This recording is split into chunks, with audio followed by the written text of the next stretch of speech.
बहुत बहुत स्वागत है जी आपका के फिल्म कास्टिंग एजेंसी में। आज हम बात करने वाले हैं how to enter in film industry. Film उद्योग में दाखिला कैसे पाएं, ये एक बड़ा सवाल है। हर किसी के दिमाग में आता है। फिल्म इंडस्ट्री की चकाचौंध को देखकर, इसकी चमक दमक को देखकर हज़ारों लाखों लड़के लड़कियां ये सोच लेते हैं कि चलो एक्टर बन जाते हैं, ये कौन सा बड़ा काम है। तो वो एक्टर बनने के लिए ट्राई करने लग जाते हैं। और इन हज़ारों लाखों लड़के लड़कियों में कुछ चंद ऐसे होते हैं जो बहुत आगे तक पहुंचते हैं, और बहुत सारे ऐसे होते हैं जो पीछे रह जाते हैं। आज हम इसी के बारे में बात करेंगे। कौन है वो लोग जो बहुत आगे तक पहुंच जाते हैं और क्या कारण है कि ये बहुत सारे लड़के लड़कियां जो पीछे रह जाते हैं। तो आइए इसके बारे में बात करते हैं। देखिए, सबसे पहले मैं आपको ये बता दूं कि कोई भी काम दुनिया में, कोई भी काम ऐसा नहीं है जो बिना सीखने के आ जाता है। हर काम को सीखना पड़ता है, उसकी बारीकियों को समझना पड़ता है, उसका तजुर्बा हासिल करना पड़ता है। उसके बाद आप उस काम के कारीगर कहलाते हो। और एक्टिंग भी एक ऐसा ही फील्ड है, बल्कि मैं तो ये कहूँगा कि एक्टिंग सबसे मुश्किल काम है।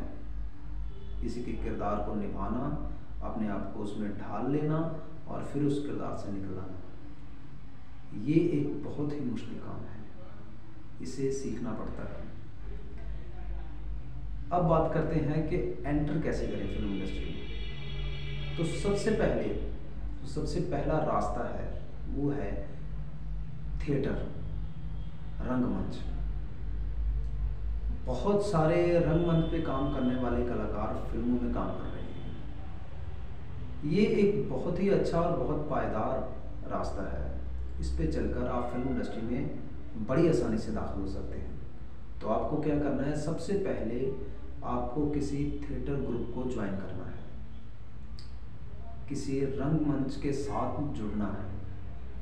वहाँ पर 2, 4, 5 साल काम करने के बाद आपको जब अपने किरदारों की बारीकियां पता चलेंगी, जो बातें वहाँ पर आप सीखोगे, वो सब जब आप वो ज्ञान हासिल कर लोगे तो आपके अंदर इतनी काबिलियत आ जाएगी कि आप तैयार हो कोई ऑडिशन देने के लिए या किसी फिल्म में किरदार निभाने के लिए। तो जब वहाँ पे काम करते वक्त, वहाँ पे नुक्कड़ नाटक, स्टेज प्ले करते वक्त आप साथ में कोई ऑडिशन देने जाएंगे या किसी के साथ राब्ता कायम करेंगे जो फिल्म इंडस्ट्री से जुड़े हुए हैं उनके साथ, तो उनको समझ में आएगा कि आपको किरदारों की समझ है, तो वो आपको बड़ी आसानी से अपनी फिल्म में काम दे सकते हैं। दूसरा रास्ता वो है एक्टिंग स्कूल। अगर आप एज एन एक्टर काम करना चाहते हैं तो आपको कोई ना कोई एक्टिंग स्कूल ज्वाइन करना पड़ेगा। वहाँ पर भी जो टीचर्स होंगे, प्रोफेसर्स होंगे जो एक्टिंग सिखाते हैं, वो आपको काम की बारीकियाँ सिखाएंगे। तो वो जब ज्ञान हासिल वहाँ से होगा आपको, तो वो मदद करेगा आपको फिल्मों में काम दिलाने की। बहुत सारे एक्टर्स ऐसे ही एक्टिंग कोर्स करके निकले हैं, कोई NSD से, कोई एक्टिंग स्कूल मुंबई से, कोई पूना से, कोई कहीं से। तो हर शहर में कहीं ना कोई एक एक्टिंग स्कूल होता ही है, तो आप सर्च कर सकते हैं। तीसरा रास्ता, ये रास्ता है गिव एंड टेक का। जो लोग संघर्ष नहीं करना चाहते, जो लोग सोचते हैं कि ये तो बहुत लंबा रास्ता है कि मैं ऑडिशन देने जाऊँ, कहीं काम मिले ना मिले, फिर ऑडिशन हो, तो इससे बचने के लिए कुछ लोग ये रास्ता अपना लेते हैं कि आपकी और फिल्म बनाने वाले के बीच में कोई डील होगी कि मैं आपको ये दे रहा हूँ, आप मुझे काम दे दीजिए। वो या तो पैसा हो सकता है या कोई और चीज़, जो भी आपकी डील हो। तो उसके बाद आपको काम आसानी से मिल जाता है। लेकिन इस रास्ते बारे में मैं आपको बताना चाहता हूँ, ये बहुत ही रिस्की होता है। यहाँ बहुत संभल के चलना पड़ता है। ऐसा नहीं है कि ये रास्ता गलत है। बहुत सारे एक्टर्स ने अपने बेटों को या बेटियों को एज एन एक्टर फिल्मों में अपने पैसे लगाकर उतारा है, लेकिन उससे पहले भी उन्होंने तैयारी करवाई है उनकी। मान लीजिए कि आपने किसी के साथ ऐसी डील कर ली कि मैं पैसे लगा देता हूँ, आप मुझे काम दे दीजिए, तो आपको काम मिल गया। अब आपको एक्टिंग तो आती नहीं है, एक्टिंग तो सीखी नहीं है। अब जब आप वहाँ पर एक्टिंग करोगे, उस किरदार को निभाओगे, वो तो आपने सीखा नहीं है कि निभाना कैसे है। तो जब ये फिल्म बन के दर्शकों के सामने जाएगी तो वो 1 मिनट में बता देंगे कि ये जो एक्टर है ये अनाड़ी है। तो इससे क्या होगा कि आपको आगे काम नहीं मिलेगा, दोबारा काम नहीं मिलेगा। जब वो काम आप किसी को दिखाओगे कि मैंने ये काम किया है, तो वो भी आपके काम को देख के बोलेगा कि नहीं, इसको कुछ आता जाता नहीं है। तो ये रास्ता अगर अपनाना है तो इसके लिए भी सबसे पहले वाले जो 2 रास्ते हैं उनमें से एक पर चलना पड़ेगा। एक्टिंग सीखनी पड़ेगी, या तो एक्टिंग क्लासेस में या फिर थिएटर रंगमंच पर। एक चौथा रास्ता भी है जो आजकल बहुत ट्रेंडिंग में चल रहा है, वो है कि आप किसी भी सोशल मीडिया पर अपना अकाउंट बनाइए, वहाँ पे बहुत सारे फॉलोअर्स इकट्ठे कीजिए।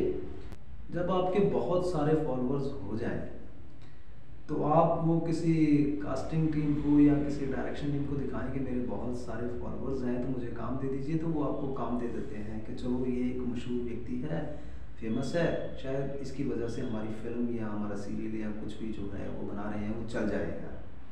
तो ऐसे में भी आपको काम मिल जाता है, लेकिन इसमें भी वही वाला रिस्क है कि काम सीखा नहीं है, काम आता नहीं है। अगर काम आता नहीं है तो कर नहीं पाओगे, जो किरदार दिया है वो नहीं निभा पाओगे। क्योंकि 30 सेकंड की वीडियो जिसमें आवाज़ किसी और की आप उसके सामने परफॉर्म कर रहे हो, वो करना बहुत आसान है, और वो किरदार जो 2-2.5 घंटे तक पर्दे पर चलना है वो निभाना बहुत मुश्किल है। उस किरदार में ढलना, उस किरदार की चाल डाल, हाव भाव, वो सब कुछ समझना और निभाना बेहद मुश्किल है। वो आप तभी कर पाओगे जब आप पहले वाले 2 रास्तों में से एक रास्ता चुनेंगे। फिर से ये बात बताना चाहता हूँ कि सीखने के बगैर कोई काम नहीं आता है। एक्टिंग एक बहुत मुश्किल काम है, अदाकारी बहुत मुश्किल काम है, इसको सीखना पड़ता है, इसकी बारीकियाँ सीखनी पड़ती हैं। बहुत सारे बड़े एक्टर हैं, आपने उनको कहते सुनते देखा होगा कि हम आज भी सीख रहे हैं। अमिताभ बच्चन जी अपने एक वीडियो में बता रहे थे कि मैं आज भी सीख रहा हूँ। रशीद निशान बोल रहे थे कि मैं आज भी सीख रहा हूँ। मतलब ये सीखने का काम ज़िंदगी भर ख़त्म नहीं होगा, लेकिन इसकी शुरुआत ज़रूर करनी पड़ेगी। तो इसी के साथ इजाज़त चाहता हूँ, मिलेंगे अगली वीडियो में।